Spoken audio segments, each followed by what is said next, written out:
They say revenge is a dish best served cold, but mine was 20 years in the making, and when I finally served it, it was ice cold and absolutely devastating. My name is Elena Vasquez, and this is the story of how I survived 3 assassination attempts, lost everything I loved, and systematically destroyed the 2 men who thought they could erase me from existence. Some might call it justice. Others might call it revenge. I call it survival. It began in Miami, 1998. I was 16 years old, living what most people would consider a charmed life. My father, Miguel Vasquez, owned a chain of luxury hotels across South Florida, and his business partner, Vincent Romano, ran what appeared to be a legitimate import business. We lived in a mansion in Coral Gables, I drove a BMW to my private school, and every weekend was filled with charity galas and yacht parties. I thought the biggest problem in my life was deciding which college to attend. I had no idea I was living on borrowed time. The first attempt on my life happened on a Tuesday in September. I was driving home from tennis practice when a black SUV ran a red light and slammed into the passenger side of my car. The impact sent me spinning across 4 lanes of traffic before I crashed into a palm tree. I should have died instantly, but something about the angle of impact created a pocket of space that saved my life. When the paramedics pulled me from the wreckage, I had 3 broken ribs, a concussion, and a punctured lung, but I was alive. Everyone called it a miracle. I called it my first warning. The second attempt was more subtle. 3 weeks later, while I was still recovering at home, our housekeeper, Maria, brought me my usual evening tea. Something about the smell was off, too bitter, too medicinal. Maria had been with our family for 8 years, had practically raised me after my mother died when I was 10.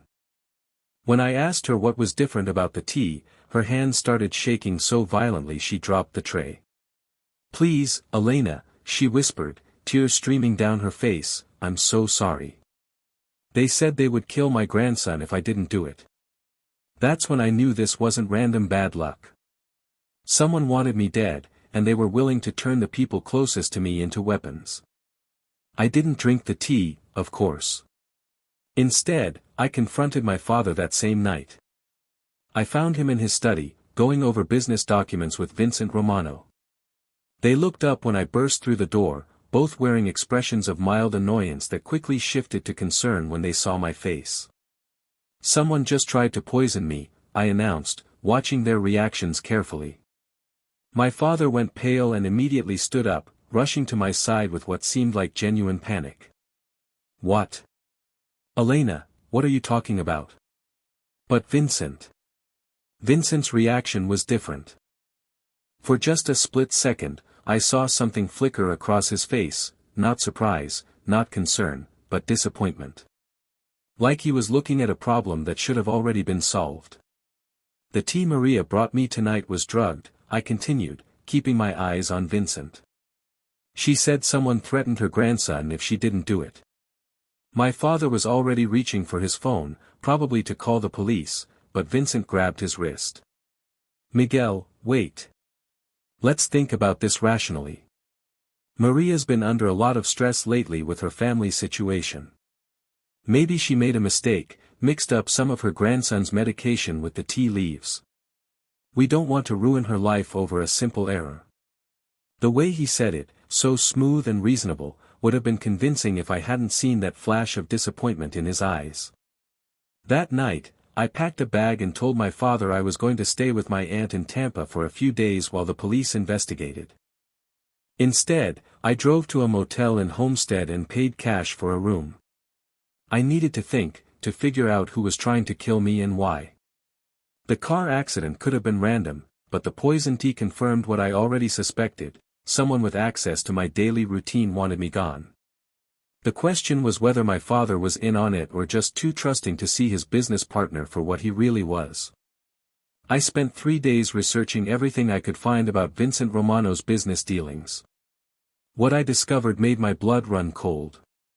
Vincent wasn't just importing legitimate goods, he was laundering money for Colombian drug cartels, using my father's hotel chain as a front to clean millions of dollars in drug profits. The hotels provided the perfect cover: high cash flow, international clientele, and my father's sterling reputation in the Miami business community. But there was more. I found records showing that my father had recently discovered the money laundering operation and had threatened to go to the FBI. That's when I understood why Vincent wanted me dead. He couldn't kill my father directly, that would attract too much attention and potentially expose the entire operation. But if something happened to me, my father would be devastated, distracted, easier to manipulate or eliminate later. Vincent was using me as a weapon against my father, planning to destroy him emotionally before finishing him off physically. I was just collateral damage in a war I didn't even know was being fought. The third assassination attempt came when I returned home to confront them both. I walked into our house on Thursday evening, and immediately knew something was wrong. The usual sounds were missing, no housekeeper moving around, no classical music playing in my father's study, no television in the background. The silence felt heavy, dangerous. I found my father tied to a chair in his office, blood trickling from a cut on his forehead, his eyes wide with terror when he saw me. "Elena, run," he screamed, but it was too late. Vincent stepped out from behind the door, pointing a gun at my chest with the kind of casual confidence that comes from years of practice. "I really wish you hadn't come back, sweetheart," he said, and his voice was nothing like the warm, paternal tone I'd grown up hearing. This was the voice of a killer, cold and businesslike. "Your father here has been very uncooperative about our little arrangement. I thought losing you might help him see reason, but apparently, I need to be more direct." He gestured with the gun toward the chair next to my father. "Sit down. We're going to have a family meeting." I looked at my father, saw the guilt and terror in his eyes, and made a decision that would define the rest of my life. Instead of sitting down, I smiled at Vincent with all the sweetness I could manage. "You know, Vincent, I've always wondered what my father saw in you as a business partner. Now I understand, you're very good at pretending to be something you're not." He frowned, confused by my reaction. "What are you talking about?" I pulled my phone out of my pocket and held it up so he could see the screen.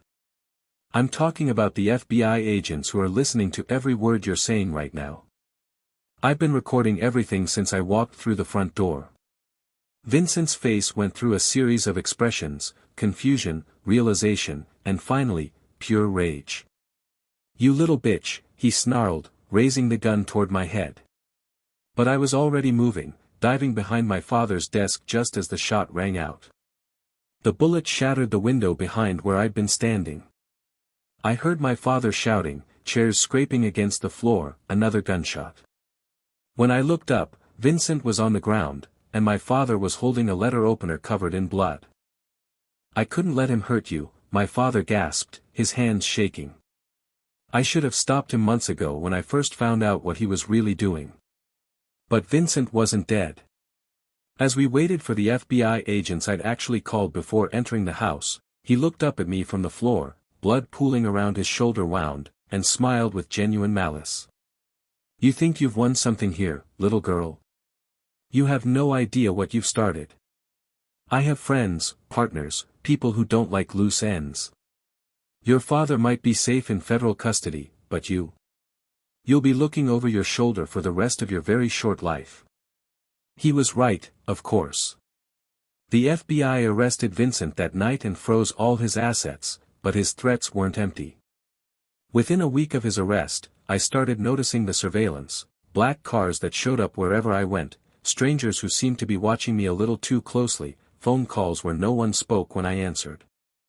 The federal marshals offered me witness protection, but I refused. I wasn't going to spend my life hiding from criminals, constantly looking over my shoulder, never knowing if today was the day they finally found me. I had a better idea. My father pled guilty to money laundering charges in exchange for his cooperation with the FBI investigation.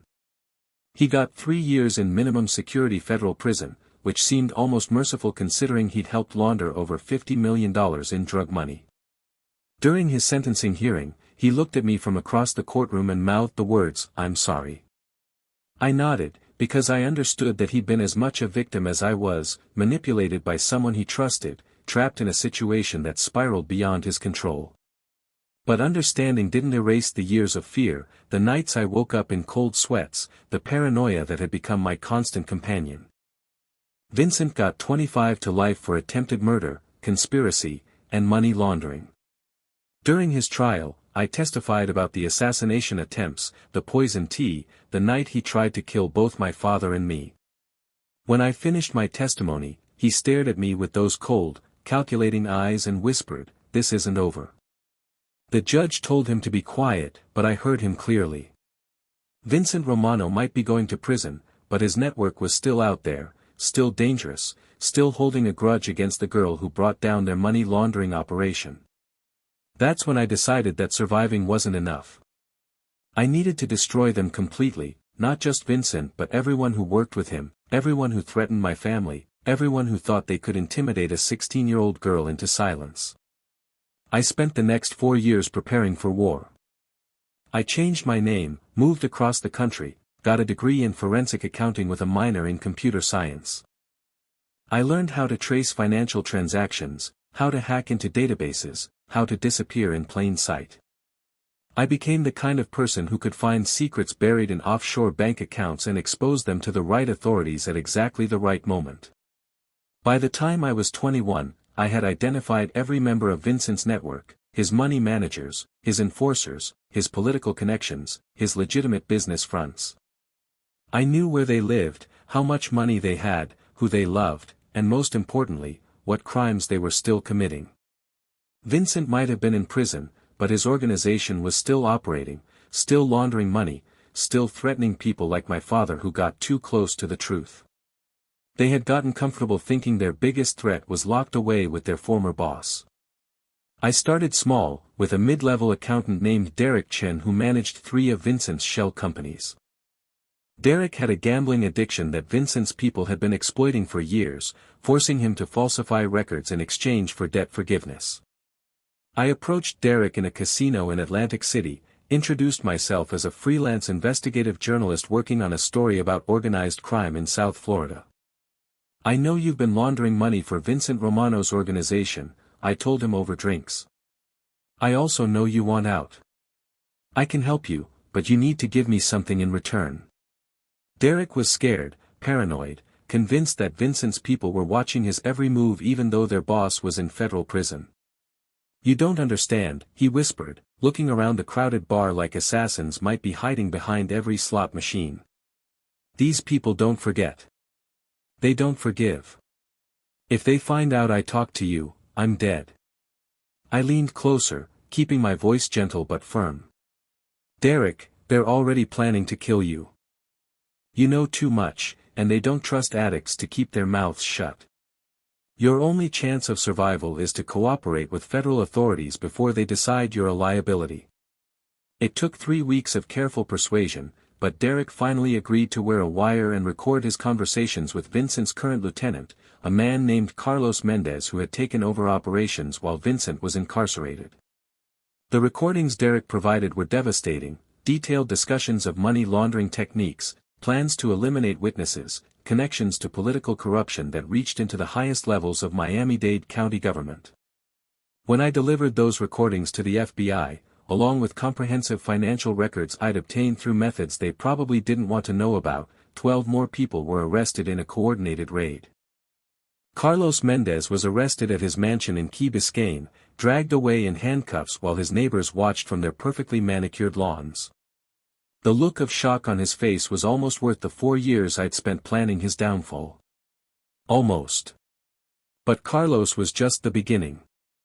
I had bigger targets in mind, people who had been using Vincent's network to enrich themselves while destroying countless lives with their drug money and violence. The next phase of my plan focused on Judge Patricia Hawkins, who had been taking bribes from Vincent's organization for over a decade. Judge Hawkins had dismissed dozens of drug cases, reduced sentences for violent criminals, and helped Vincent's people avoid serious consequences for their crimes. She lived in a beautiful house in Pinecrest, drove a Mercedes that cost more than most people's annual salary, and sent her children to private schools that should have been well beyond a judge's legitimate income. But Judge Hawkins had made one critical mistake: she'd been sloppy about hiding her illegal income. I spent 6 months documenting every bribe Judge Hawkins had received, tracing the money from Vincent's shell companies through a series of intermediary accounts before it landed in her personal banking accounts. The paper trail was complex but undeniable, showing a pattern of corruption that stretched back to the beginning of her judicial career. When I presented this evidence to the FBI and the Florida Department of Law Enforcement, Judge Hawkins was indicted on federal corruption charges within a week. But my real target wasn't Carlos or Judge Hawkins or any of the other middle management criminals I'd been systematically destroying. My real target was Vincent Romano himself, sitting in his federal prison cell, probably thinking he was safe from the teenage girl who had brought down his original operation. Vincent had no idea that I'd been monitoring his communications, tracking his attempts to run his organization from prison, documenting every illegal order he'd given to his remaining lieutenants. Federal prison inmates aren't supposed to have access to outside communications beyond approved phone calls and letters, but Vincent had been using a corrupt guard to smuggle in cell phones and coordinate his criminal activities. The evidence I'd gathered against Vincent was enough to add another life sentence to his existing conviction, but that wasn't enough for me. I wanted him to feel the same helplessness I'd felt when he tried to kill me, the same fear my father had experienced when Vincent held a gun to his head. I wanted Vincent to understand that the 16-year-old girl he tried to eliminate had grown into someone capable of destroying everything he cared about. Vincent's son, Michael Romano, had been managing the legitimate side of the family business while his father was in prison. Michael owned several restaurants and a small construction company, all funded with money that had been laundered through Vincent's operation years earlier. Legally, Michael was clean, he'd never been charged with any crimes, had maintained careful distance from his father's criminal activities. But blood money doesn't become legitimate just because it's been cleaned, and I had no sympathy for someone who'd built his life on the suffering his family had caused. I approached Michael at one of his restaurants, a trendy Italian place in South Beach that catered to tourists and locals with more money than sense. I introduced myself using my real name, watched his face go pale as he realized exactly who was sitting across from him. Elena Vasquez, he repeated slowly, like he was testing the words to see if they might explode. I wondered if you'd ever surface again. My father talks about you sometimes, you know. Says you were the smartest person who ever crossed him. Michael was nervous, fidgeting with his wine glass, glancing around the restaurant like he expected federal agents to come crashing through the windows at any moment. What do you want? He asked finally. I smiled, the same sweet expression I'd used on his father all those years ago. I want you to deliver a message. Tell Vincent that every single person in his organization is going to prison. Tell him that I've spent the last 4 years documenting every crime, every bribe, every threat. Tell him that the scared little girl he tried to kill has grown up to become his worst nightmare. Michael's hand was shaking as he reached for his wine. And if I don't deliver your message? I pulled out my phone and showed him a photograph of him meeting with Carlos Mendez 6 months earlier, before Carlos had been arrested. Then I'll have to assume you're still part of your father's organization, and you'll be joining him in federal prison. Your choice, Michael. You can be a messenger, or you can be a target. The message was delivered, and Vincent's response came faster than I expected. 2 weeks later, I was contacted by his prison lawyer, a sleazy character named Richard Sterling who specialized in representing organized crime figures. Sterling wanted to meet, claimed Vincent had a proposition that would be mutually beneficial. I agreed to the meeting, curious to see what Vincent thought he could offer me after everything I'd taken from him. We met at Sterling's office in downtown Miami, a glass tower that reeked of expensive cologne and legal corruption. Sterling was exactly what I'd expected, middle-aged, overweight, wearing a suit that probably cost more than most people's cars. He looked me up and down when I walked into his office, probably trying to reconcile the sophisticated young woman in front of him with the teenager who'd brought down his client's empire. Vincent wants you to know he's impressed, Sterling began, settling behind his massive desk like a spider in the center of its web. He says you've shown remarkable initiative in dismantling his former business associates. But he also wants you to understand that this vendetta you're pursuing is ultimately self-destructive. There are people in his organization who won't be as reasonable as he is. People who might decide to target your remaining family members if you continue this campaign. I leaned back in my chair, completely relaxed despite the implied threat. Richard, can I call you Richard? Vincent doesn't have an organization anymore. I've systematically identified and eliminated every significant player in his network. The people who aren't already in federal prison are either cooperating with authorities or running scared. As for my family, my father is in witness protection, and I'm the only other family Vincent knows about. If he wants to threaten me directly, he's welcome to try, but we both know how that worked out the last time. Sterling's confidence faltered slightly. Vincent is prepared to offer you compensation for the inconvenience his former business activities may have caused your family. A substantial sum, enough to ensure your financial security for life. All he asks in return is that you cease your investigation into his remaining business interests. I laughed, actually laughed out loud, which seemed to unnerve Sterling considerably. Richard, Vincent tried to have me killed 3 times before my 17th birthday. He held my father at gunpoint. He turned our housekeeper into an unwilling assassin by threatening to murder her grandson. And now he wants to pay me to stop destroying the criminal empire he built on blood money and violence. Tell Vincent I said thanks, but no thanks. I'm not interested in his dirty money. I'm only interested in his complete and utter destruction. Sterling tried one more approach, switching from bribery to legal intimidation. Miss Vasquez, I should warn you that some of the methods you've used to gather evidence against my client's associates may not have been entirely legal. If you continue this harassment campaign, Vincent may have no choice but to file criminal charges against you for stalking, computer fraud, and illegal surveillance.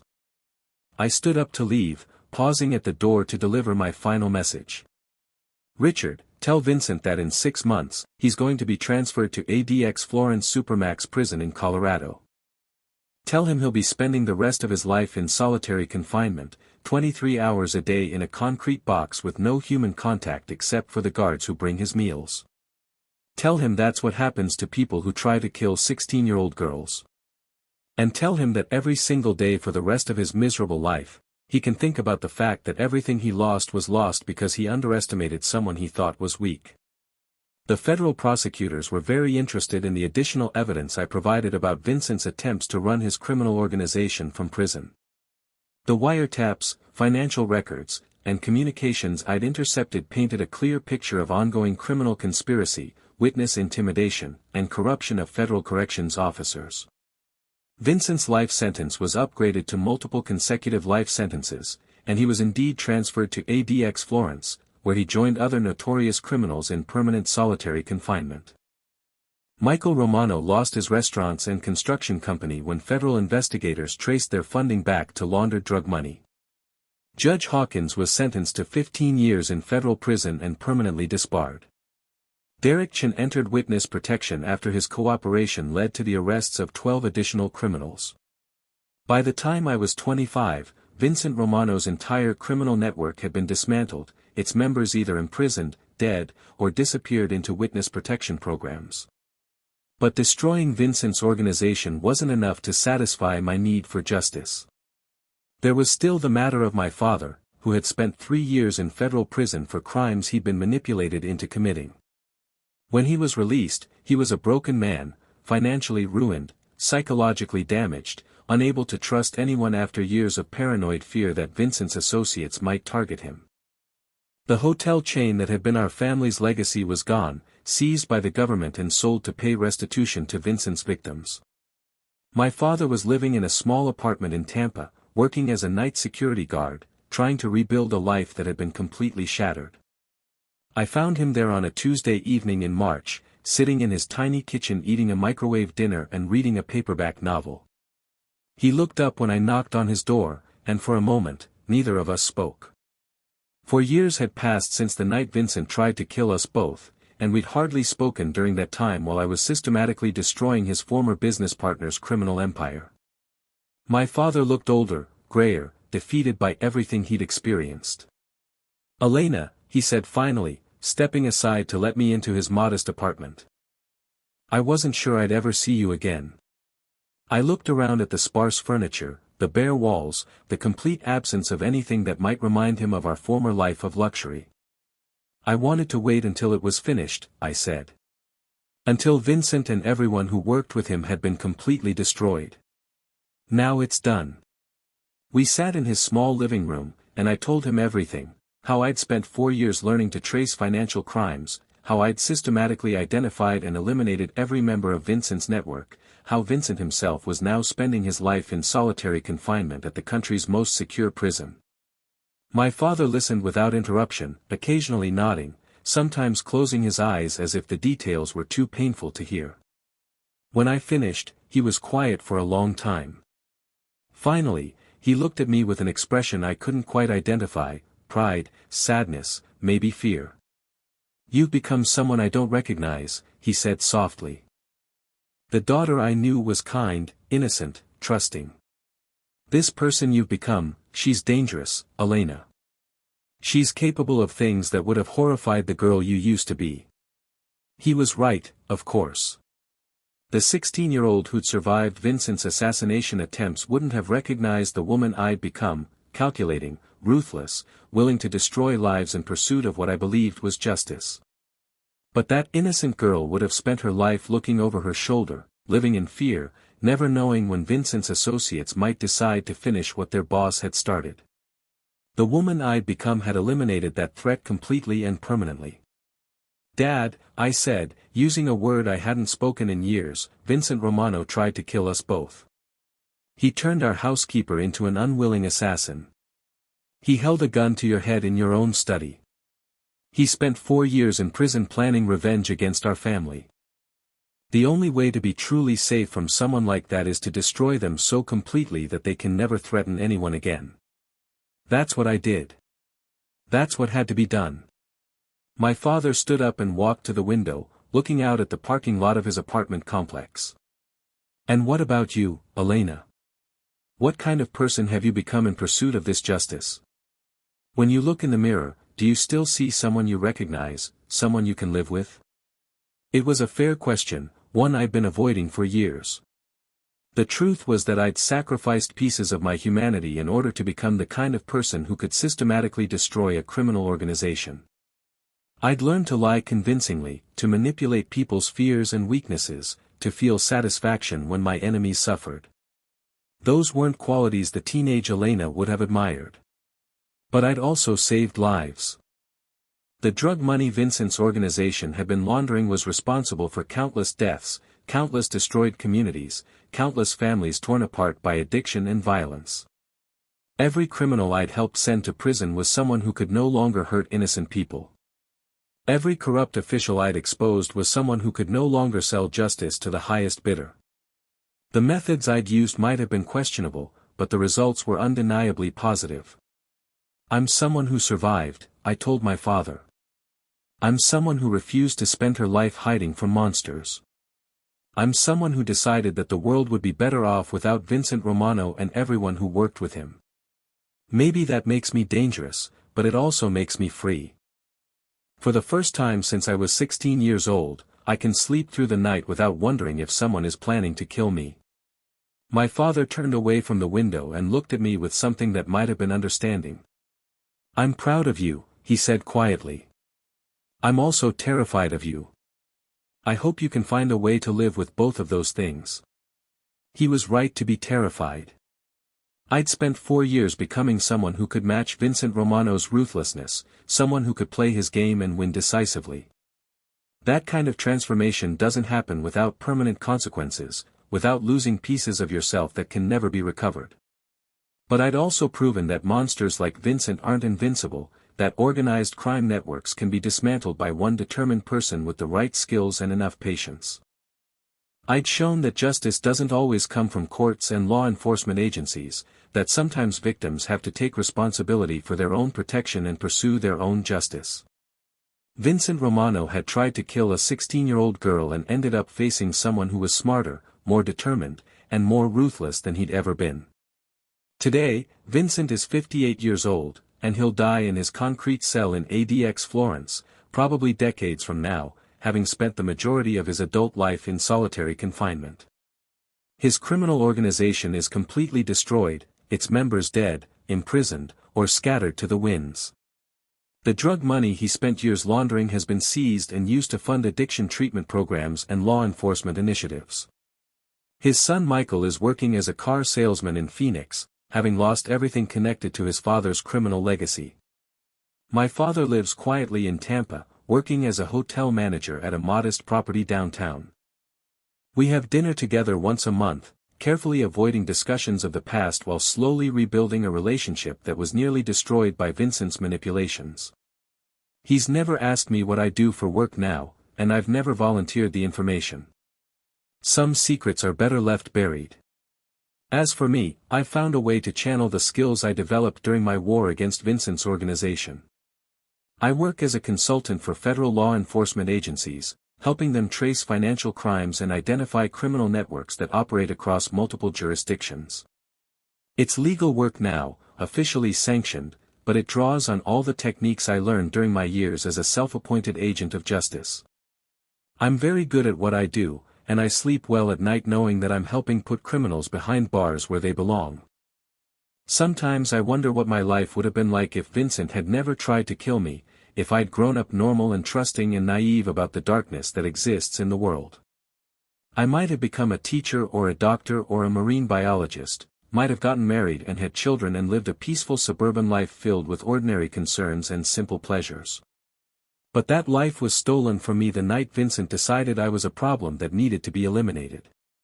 Instead, I became someone who could steal lives in return, not through violence, but through the patient, methodical destruction of everything criminals value.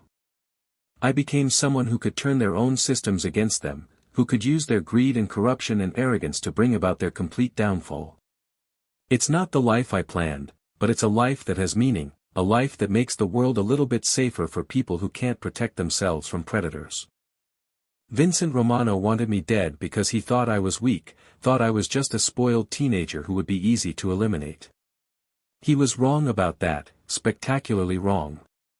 The girl he tried to kill grew into a woman who was capable of destroying everything he'd built, everyone he trusted, every plan he'd made for his future.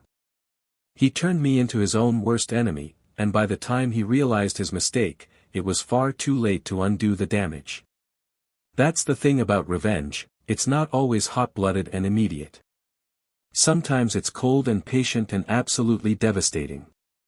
Sometimes the best revenge is simply surviving, becoming stronger than the people who tried to break you, and proving that their attempts to destroy you only made you more dangerous.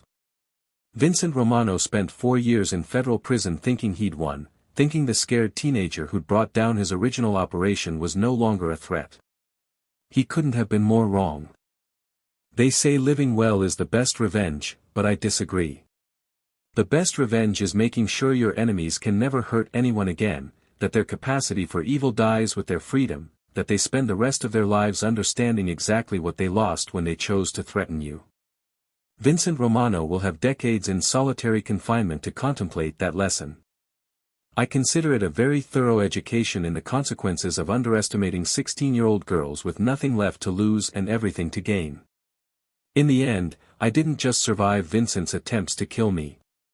I thrived. I became someone who could match his ruthlessness and exceed his intelligence, someone who could play his game better than he ever imagined possible. The scared girl who hid behind her father's desk while bullets shattered windows has grown into a woman who can dismantle criminal organizations with nothing more than patience, computer skills, and an absolutely unforgiving dedication to justice. That transformation cost me pieces of my soul that I'll never get back, but it also gave me the power to ensure that monsters like Vincent Romano face consequences for their actions. And sometimes, in the quiet moments before sleep, I think that trade-off was worth it. Vincent Romano wanted me dead, so I destroyed them both, him and the innocent girl I used to be. What emerged from that destruction was someone stronger, someone dangerous, someone capable of protecting herself and others from predators who think money and violence make them untouchable. It's not the hero's journey anyone would choose, but it's the one I was given, and I've made the most of it. Vincent is probably awake right now in his concrete cell, staring at bare walls and thinking about the empire he lost, the freedom he'll never taste again, the legacy that died when a 16-year-old girl refused to stay dead. I hope those thoughts keep him awake every single night for the rest of his miserable life. I hope he understands that every hour he spends in that cage is a reminder that some people are stronger than the circumstances that try to break them. My father's partner wanted me dead. Instead, I destroyed them both. And I've never slept better in my life.